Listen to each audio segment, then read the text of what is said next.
الحمد لله وحده والصلاة والسلام على من لا نبي بعده أما بعد فأعوذ بالله من الشيطان الرجيم بسم الله الرحمن الرحيم سبحانك لا علم لنا إلا ما علمتنا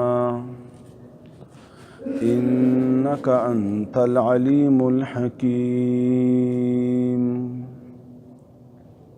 رب اشرح لي صدري ويسر لي أمري واحلل عقدة من لساني يفقه قولي فلما فصل طالوت بالجنود قال إن الله مبتليكم بنهر فمن شرب منه فليس مني ومن لم يطعمه فإنه مني إلا من اغترف غرفة بيده فشربوا منه إلا قليلا منهم فلما جاوزه هو والذين آمنوا معه قالوا لا طاقة لنا اليوم بجالوت وجنوده قال الذين يظنون أنهم ملاقو الله كم من فئة قليلة غلبت فئة كثيرة بإذن الله والله مع الصابرين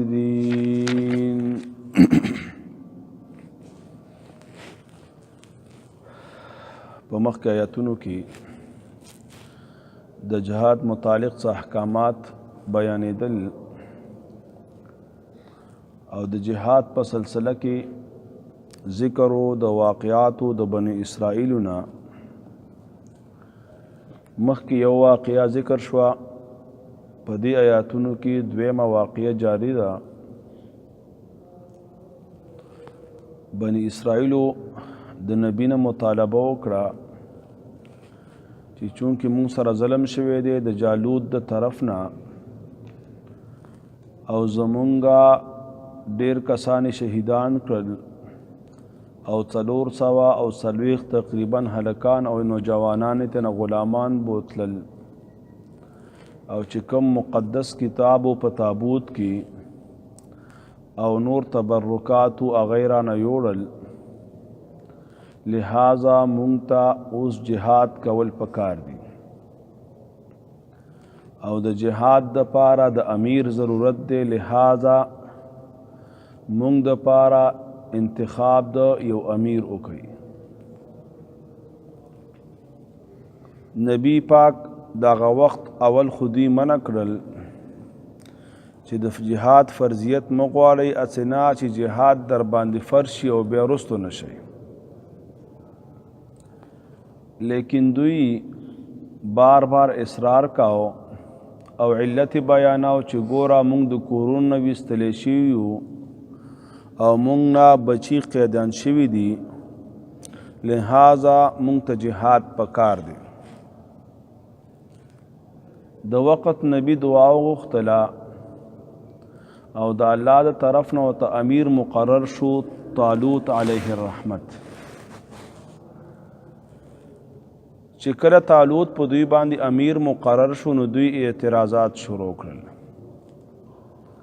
او بنی اسرائیل دا د مخکې نه عادت و چې هر شي کې به اعتراض کاو د الله په حکم کې به چون چرا کوله معمولی او علت به پکې وکاته نو بیا به خبرې کولی د الله حکم به فوري نه عملی کاو اصلا په بنی اسرائیلو کې 12 قبیلې وي او دا 12 قبیلې د اولاد د یعقوب علیه السلام د بچو نه جوړ شوي وي بیا په دې 12 قبیلو کې 2 قبیلې داسې وي چې یو قبیله کې به مشران و ملکان و بادشاهان و او دویمه قبیله په دې کې داسې وه چې هغې کې به بیا هغه قبیله د نبوت وه د بادشاهانو چې کومه قبیله وه هغه د لاوی بن یعقوب علیه السلام وه او په دې خاندان کې رستو بیا موسی او هارون علیه السلام هم راغلي دویمه قبیله د یهوذا بن یعقوب علیه السلام او دا د بادشاهت والا قبیله وه او د په اولاد کې داود او سلیمان علیه السلام راغلي موسی او هارون د دې واقعې نه مخکې تیر شوي دي او داود او سلیمان بعد کې را روان دي لیکن چې طالوت په کومه قبیله کې مشر شو د دې دواړو نه یوه قبیله هم نه وه بلکې دا د بنیامین بن یعقوب علیه السلام د قبیلې نه و د هغې د اولاده کې و چې د هغې په خاندان او اولاده کې نه مخکې نبی تیر شوی او نه مخکې څوک بادشاه او ملک تیر شوی و د دغې وجې نه دوی چون چرا شروع کړه چې هلکه دا خو نشي کیدی طالوت خو زمونږ مشر نشي کیدی ځکه نه ورسره مال شته نه ورسره څه بل څه طاقت شته نه خاندان غټ دی نو د هغې جواب رب العالمین وکړه چې دا الله غوره کړی دی او دته زیادت ورکړی فراخي ورکړی دا په علم او جسم کې د علم زیات دی فهم زیات دی د جهاد چې کم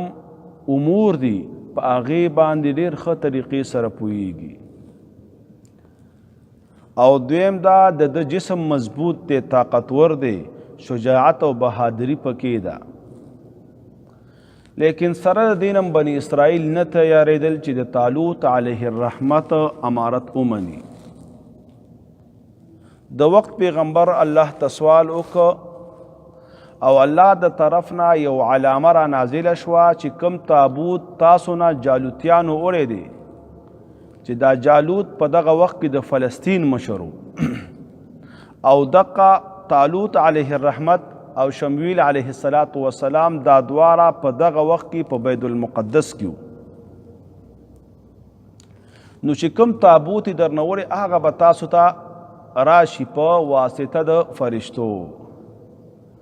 نو چې کله تابوت راغی او فرشتو راوړو نو دوی بیا امارت او امیر منلو د طالوت علیه الرحمت ته تیار شو او ابن کثیر لیکلی چې طالوت خپل نوم شاولو او د 2 زامن وروسته یو آصف و او دا ډېر عبادت ګزاره و او دویم زوی د افغانو بیا د افغان وروستو د سلیمان علیه السلام په وزراو کې هم و او دینه بیا د افغانستان آبادی ټوله آباده شوې ده او په واقع د سلیمان علیه السلام کې به تاسو ته راشي په سورت صاد کې چې د سلیمان علیه السلام یو سارنې مزل به په هوا کې دومره و لکه چې یو سړی یو میاشت څومره مزل کولی شي او هغه به یو سټی او یو پیرا آرام به یې کاوه نو یوې میاشت مزل هغه به افغانستان ته رساوه بل به اخواته نو چې کله تابوت او صندوقچه او بکسه راله نو دوی بیا خوشحاله شو او امارت د طالوت ته دوی تابعدار شو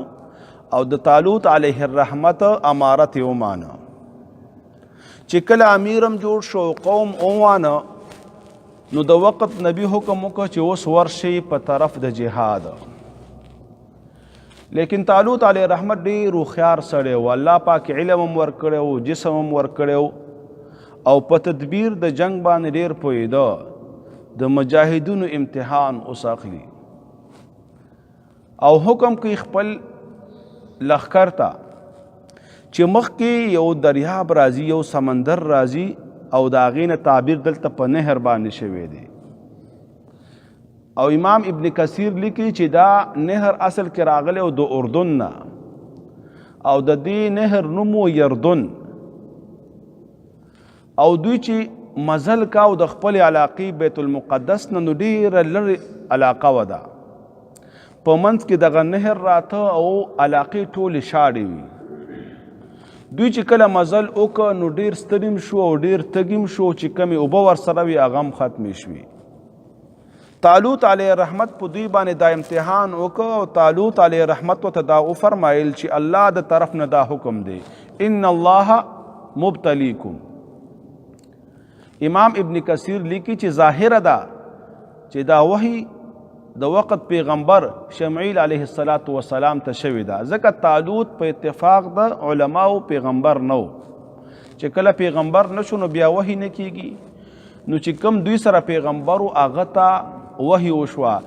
چې مخکې یو نهر راځي او حکم وکړه د خپل فوج ته دی چې د هغې نه به اوبه نسکي الا من اغترف غرفه مگر هغه څوک یو لپه اوبه یو چونګ په لاس سره اوبه راواخیستلې او هغه یې وڅکلې دا به معافي د دې نه زیاتې اوبه څکل به ممنوع وي تاریخ لیکي په دغه فوج کې د طالوت علیه الرحمت او یا 80,000 کسان چې کله نهر ته ورسېدل د نهر اوبه ډېرې ښایسته وي او ډېرې خوږې وي ډېرو کمو کسانو حکم ومانه او اکثرو کسانو حکم مات که فشربو منه د شرب په سیله کې چې کله من راشي نو اوبو څکلو ته ویلی شي بغیر د څه ذریعې سره او علما لیکي چې دوی د اوبه څکلې ډایرکټ په خولې باندې ډېر تږي شي نو ډایرکټ پکې ورپرېوتله او په خولې باندې اوبه څکل شروع کړل حالانکه د دې نه دوی منع شوي وو چې کله دوی اوبه وڅکلې او ډېرې وڅکلې د امیر نافرماني وکړه نو امیر مخکې روان شو چې وروستو ګوري ډېر کسان همداسې پراته دي نورو ملګرو ورپسې اواز وکړو چې روان یو مخکې مزل را په غاړه د جهاد وی لا طاقت لنا اليوم وی نن خو موږ طاقت نه لرو دې ته ویلی شي څوک د امیر اطاعت نه کوي د هغه نه د نیکو کارونو هغه طاقت سلب کیږي هغه ته الله د نیکو توفیق نه ورکوي د امیر امارت به مني د امیر خبره به مني او بعض علماء لیکي چې د امیر خبره منل دا داسې خبره ده لکه د وقت د پیغمبر خبره منل ځکه نبی علیہ السلام فرمایي چا چې زما تابعداري وکړه وایي چا چې د الله تابعداري وکړه نو دا داسې ده د الله نبی فرمایي چا چې زما تابعداري وکړه دا داسې ده لکه د الله تابعداري وکړه د الله خبره یې ومنله او چا چې د امیر اطاعت وکړه دا داسې دی لکه چې زما اطاعت یې وکړه نو دا ټول یو بل سره لازم ملزوم دي دی قوم نافرمانی وکړه خبره یې ونه منله نو دوی بزدله شو د جهاد طاقت تی رب العالمین سلب که د جهاد توفیق دی خلکو ته ورنکه او یا 80,000 کسانو کی حدیث کے راضی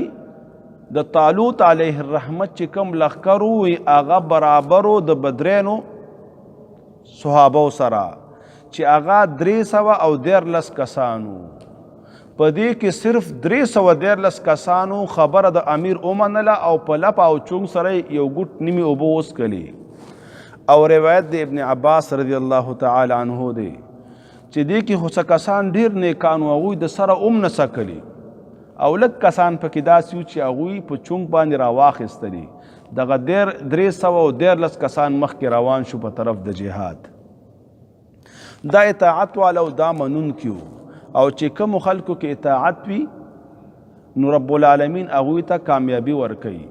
دلته امام قرطبي او نکته لیکلې ده وایي د دې آیات کریمه نه دا خبره ثابته شوه چا چې په دنیا باندې همداسې ورټوپ کړل او خپله خیټه تی ډکوي د حلال او حرام تمیز نه کوي نو هغه نه به د نیکو کارونو هغه توفیق سلب کیږي رب العالمین هغه ته د نیکو توفیق نه ورکوي او که چرته د یو عمل توفیق هم ورکړی شي او هغه عمل وکړي نو هغه عمل هغه خوند به دا محسوس نه کړي هغه عمل چې کومه مزه ده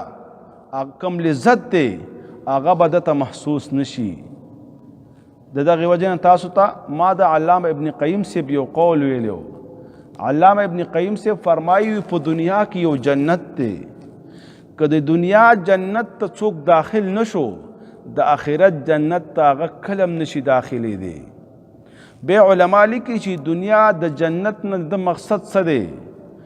وی د دنیا د جنت نه مقصد دا دی چې په دې عبادت کې خپله یو فن پروت دی، یو مزه او یو لذت پروت دی چې ته عبادت وکړي او تا ته خوند درکړي، ته عبادت کې او تا ته مزه درکړي، په مینه محبت سره ته دا عبادت وکړي، نو رب العالمین با په دغه عبادت تا ته ضرور بدلا او اجر درکوي. لیکن که څوک امام قرطبی سے فرمائی د حلال او حرام تمیز نه کوي او بس صرف خېټه ډکوي، نو بیا د دنه د نیکو اعمالو طاقت سلب کیږي. اگر که تش خوله باندې بدا کلمه وی او نوم د مسلمان بده پوری. کامل مسلمان هغه دی چې د هغې شي نه وساتي ځان چې کوم مشکوکي، دع ما یریبک، یو حدیث کې راځي هغه شی تاسو هم پرېږدئ چې کوم تا په شک کې اچوي. نو چې کله یو سړی حرام خوري نو د هغه انجام به ډېر خراب وي. امام بهقي یو واقعه راخیستې ده د حرام خوارۍ باره کې. امام بهقي لیکي چې څه کسانو د یو علاقې نه د حج په طرف باندې ووتل. پخوا د حج ډېرې اوږدې سفرې وي. که تاسو د مخکیني مشرانو نه تپوس وکړئ نو هغوی به درته ووایي یو میاشت، دوه میاشت، درې میاشتو کې به هغوی حج ته رسېدل. امام ابن کثیر یو واقع لیکي، وی د حج په طواف مطاف کې یو دوه حجیانو خپله یو بل سره خبره کوله چې کله طواف نه اوزګار شو چې ته د خپلې علاقې نه د حج دپاره کله راوتې؟ نو هغه یو ورته وویلې چې زه تیر کال دې ټیم باندې راوتی یم. نو دومره غټ یو کال پوره یې مزل کړی و. وی دا بل ته وی ته کله راوتې؟ وی دا بل ورته وی زه چې کله د کور نه راوتم نو ایله مې ګیره راغلی وه او په دغه وخت کې وی د ګیره م سپینه شوې وه. دومره غټ مزل یې د یو حج دپاره کړی و. نو دغه ملګري امام بهقي لیکي د حج په نیت باندې ووتله. وی چې کله دوی د حرم حدودو ته نږدې شو، په دې مقام کې د دوی یو ملګري ته بیماری لاحقه شوه او د بیمارۍ د وجې نه هغه هلته کې وفات شو. ملګري راغونډ شو او د هغې دپاره د قبر او د کفن دفن انتظام کولو مشوره یې وکړه. نو څه ملګري ولاړل او د هغې دپاره د قبر کنستلو. چې کله قبر برابر شو میت ته کفن ورکه، غسل مسل جنازه وشوه. نو چې کله یې له حد ته کوزي په دې وخت کې په دې کې یو غټ اژدها را پیدا شي، غټ مار او خامار را پیدا شي، دوی زر را رستو شي، قبر زر زر بند کی بل ځای کې ورته قبر وباسي. بیا چې کله قبر تیار شي ټیک ټاک چې کله مړی ورنږدې کوي بیا پکې یو غټه بلا او اژدها او یو غټ خامار راووځي، دوی بیا رستو شي. بیا د ادیره دوی پرېږدي بل ادیرې ته لاړ شي، وایي کیدای شي دې ادیرې کې څه چلي، هلته هم ورسره داسې وشي. بیا بلې ادیرې ته لاړ شي، هلته هم ورسره داسې چل وشي. وایي د علاقه مدینې ته نږدې وه او دې وخت کې عبدالله ابن عباس رضی الله تعالی عنه ژوندی و. وی دا ملګري لاړل چې ورشي دلته څوک وګورئ، دا خو مدینه ده، دارالهجرت دی، دلته به څوکي تپوس ته وکئ. وی چې کله د هغه نه تپوس وکړه عبدالله ابن عباس ورته فرمایي دا د ده یو عمل دی. وی که تاسو ورته په ټوله دنیا کې هم قبرونه وباسئ، که مشرق کې او که مغرب کې، دغه شی به ورته راوځي، دا یې عمل دی، دا ترې نه جدا کېږي نه.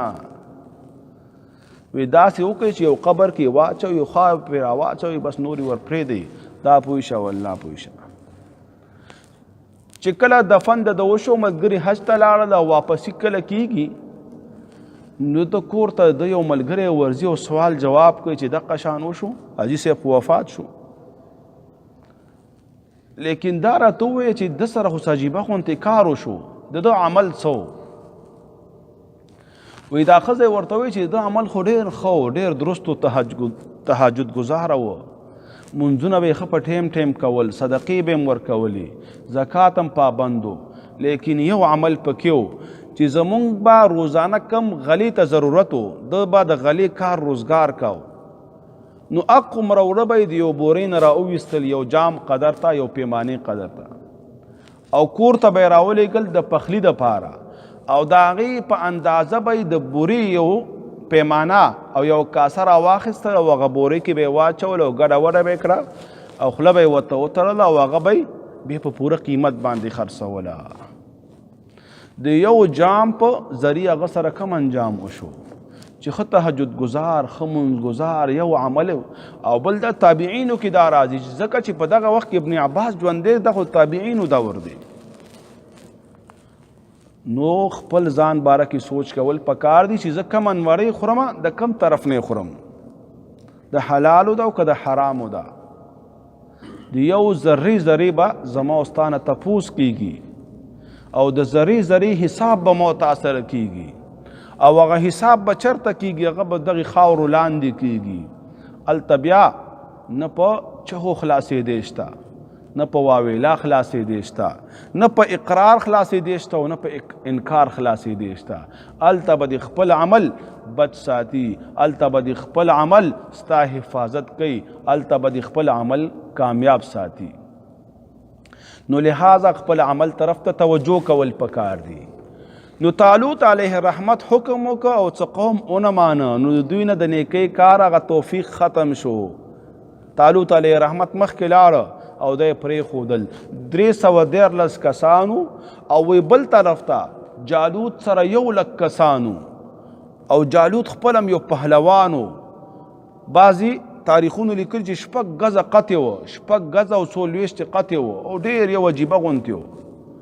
او اول به خپله جنگ ته راواته او چغې به یې کړې چې څوک شته تاسو کې هل من مبارز څوک شته چې ما سره مقابله وکړي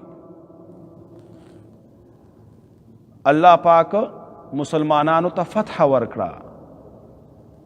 او د طالوت علیه الرحمت په لښکر کې داوود علیه السلام د وخت کې دا نبی شوی نه رب العالمین د لاس نه دا کارنامه واخیستله چې جالوت د طالوت علیه الرحمت په لاس باندې قتل شو داود علیه السلام جالوت قتل که او مؤمنانو ته په دغه ځای کې فتح ملاو شوه اگر چې مؤمنان په دغه وخت کې 313 او هغوی په لکونو باندې نصرت او امداد چې کوم دی هغه معنوي کسانو سره دی مادي کسانو سره نشته چا کې چې معناوي معنا مطلب دا دی چې چا اعمال درست وي چې چا اندرون درست وي څوک چې اتباع د قرآن او د سنت کوي که دا لږ هم وي الله په ډېرو باندې نجات ورکوي الله رب العزت دې مونږه د خپل دین پوره تابعدار وګرځوي ګورئ فلما فصل طالوت بالجنود فلما بس هر کلا فصلا چې جدا شو دا فصله متعدی راځي او بعض وی کله دا لازمی هم راځي دا فصله په معنا د انفصله یا په معنا د خرجه سره راځي او چې کله فصله وي متعدی شي نو دلته بیا دې سره مفعول ذکر کول پکار دي فصله نفسه فلما نو بس هر کلا فصله چې جدا شو علاقه د طالوت علیه الرحمت بیت المقدس وا او علاقه د جالوت چې دا د کفارو مشرو د دوی فلسطین علاقه وا هر کله چې جدا شو طالوت علیه الرحمت بالجنود سره د لښکرونه قال ویل طالوت علیه الرحمت ان الله یقینا الله رب العزت مبتلیکم ابتلا کوي پتاسو باندې بنهرن په یو نهر سره تاسو باندې یو امتحان کوي یو ابتلا در باندې کوي او په امتحان کې به هغه کسان کامیابیږي چې چا خبره ومنله عند الامتحان یکرم الرجل او یهان صاحب د مقامات وی په وخت د امتحان کې یا د سړي عزت وشي بره شي او یا ذلیله پاتې شي خیال کوي چې ځان ذلیله نه کوي بلکې امتحان کې پورا ځان کامیاب کوي او امتحان هم اسانه دی مخکې نهر دی د دین اوبه مس کوي فمن بصرغه چا شریبا چسکلو کرل منه دغه نهرنا فلیس منی نو دا بس ما د ملګرو نه نوي ومن ورغه چا لم یطعمه چسکلو نکرل طعم په معنا د ذایقې سر راځي وای نه سکلو ومن ورغه چا لم یطعمه چې وای نه ساک وای نسکلی فانه منی نو یقینا دا به زما نوي دا به زما د بدن په شانتي وي، زما د جسد نه وي. لکه حدیث کې راځي نبی پاک علیه الصلاۃ والسلام فرمایي ټول مسلمانان داسې دي لکه د یو جسد په شان دي. که د جسد نه د انسان ګوته خوږیږي، یو نوکي خوږیږي،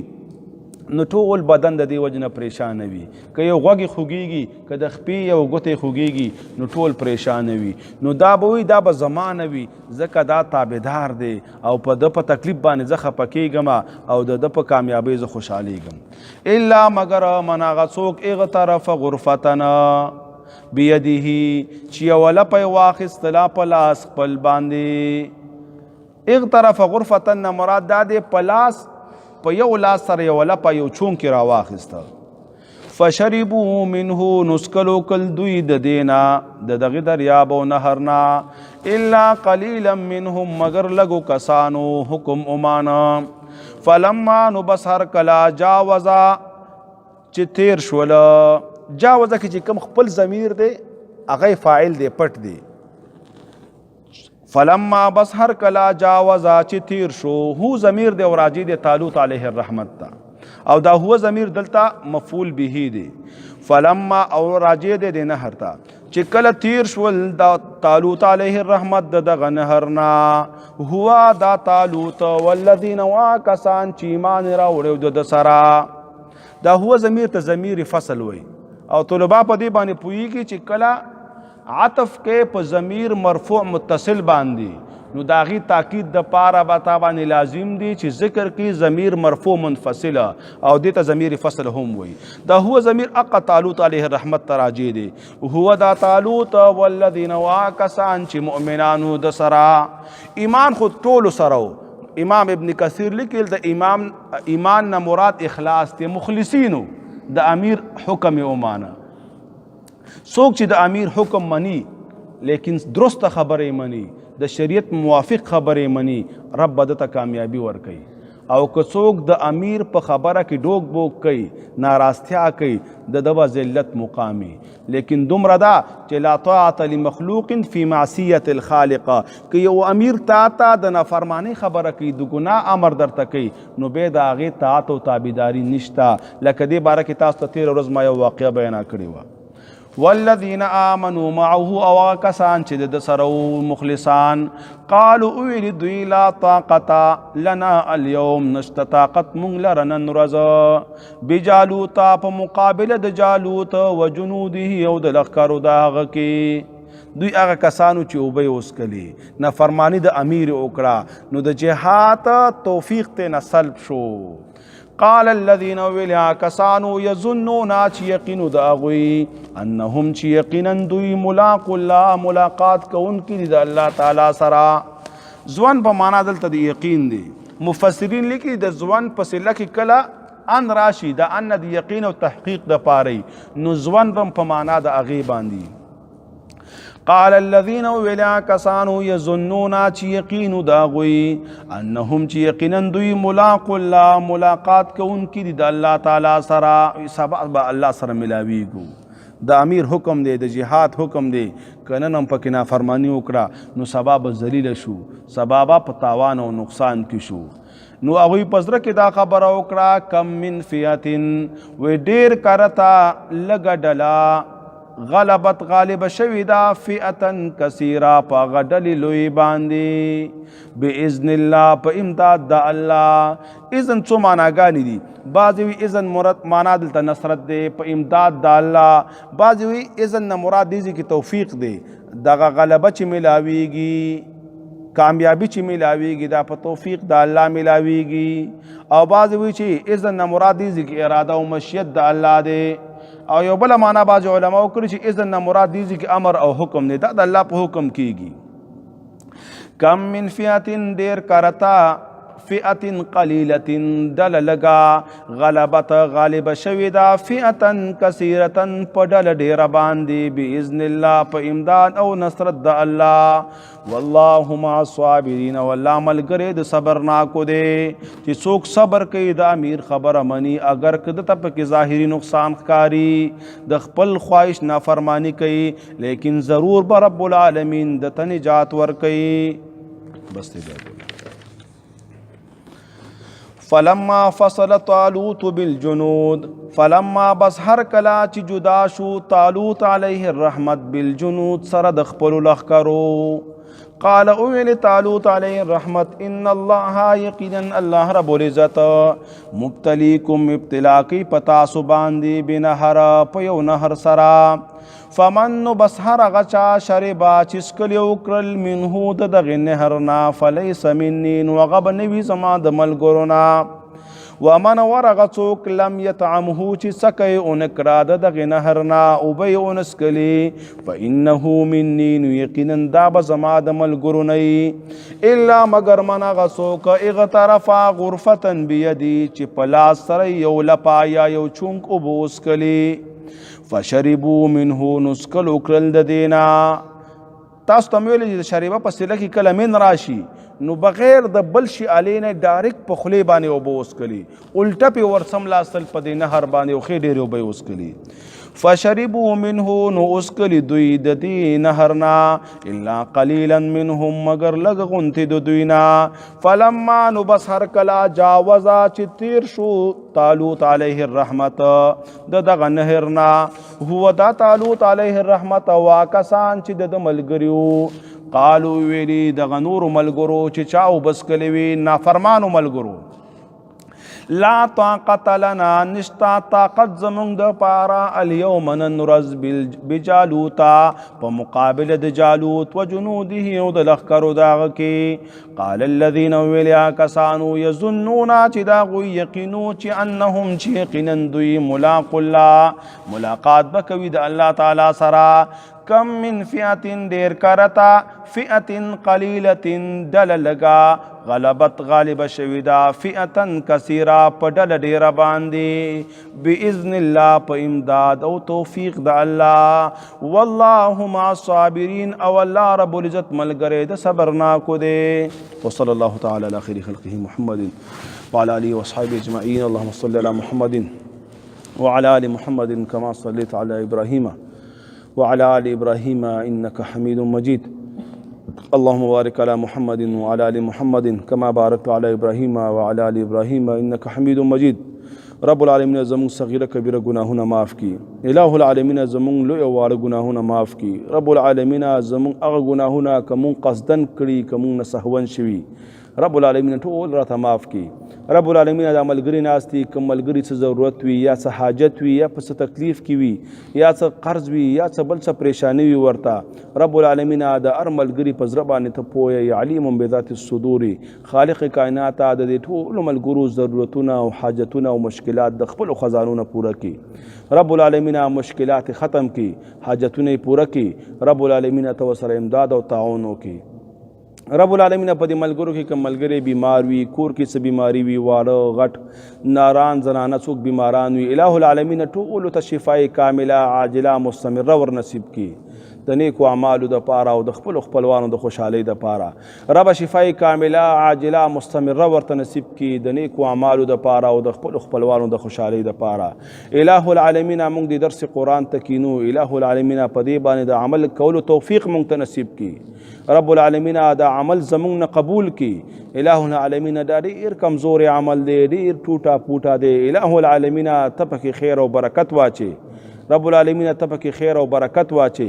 رب العالمین په دې کې څومره احکامات مونږ ویلي او ان شاء الله را روانو اخکې به ویو رب العالمین په دې ټولو باندې عمل کول مونږ ته آسان کی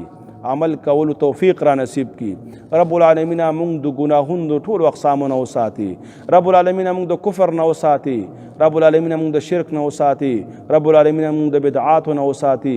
رب العالمین موږ د ریاکارو نه وساتي الہ العالمین موږ د دروغ ویلو نه وساتي رب موږ د غیبتونو نه وساتي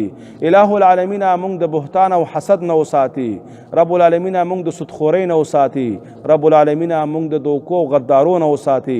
رب العالمین موږ د غدارۍ نه وساتي رب العالمین موږ د حرام خورۍ نه وساتي الہ العالمین د ټولو ګناهونو نه موږ ته اجتناب را نصیب کی رب العالمین په دنیا کې ایمان عظیمه سرمایه ده الہ العالمین تر مرګه پورې موږ په دې قایم او دائم وساتي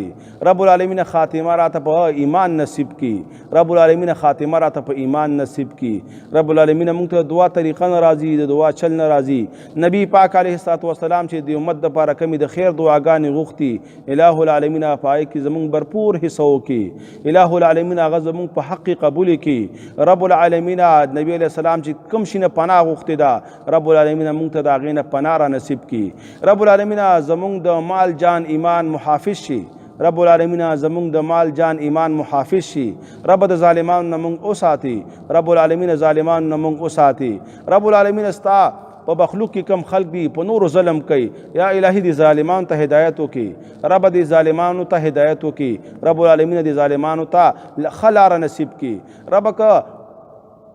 هدایت په قسمت کې نه رب العالمین قسم لارې په نصیب کې نه رب العالمین کستا په تقدیر کې دا بدبخت لیکلی شوي الہ العالمین دا نور امت د دینه په امن کې رب العالمین آسمانی تندرونه پې رانازل کړي رب العالمین فتونه پې رانازل کړي چې دنیا نه ختم شي رب العالمین چې کله مرګ راځي مرګ د شهادت مونږ ته نصیب کړي رب العالمین مرګ د شهادت مونږ ته نصیب کړي رب چې کله مرګ راځي د مرګ نه مخکې مونږ ته ټول ګناهونه معاف کړي رب العالمین د مرګ نه پس مونږ ته فلاح او کامیابی را نصیب کړي او د مرګ په وخت کې د عظیمه کلمه زمونږ په زبان راولي چې لا اله الا الله محمد رسول الله وصلی الله تعالی علی خیر خلقه محمد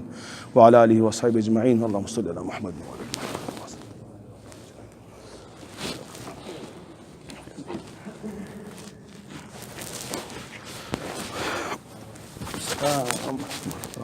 جوړي صدیقه دي ته دې برابر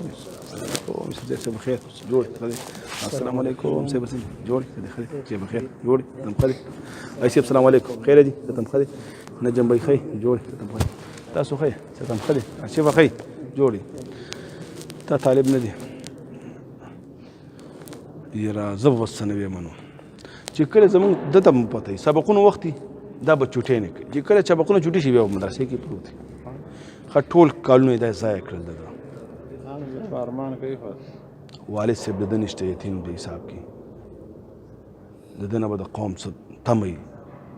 والده غریب به څومره په هغه باندې دا د ورځې دی بیا زموږ په شان چې ټکه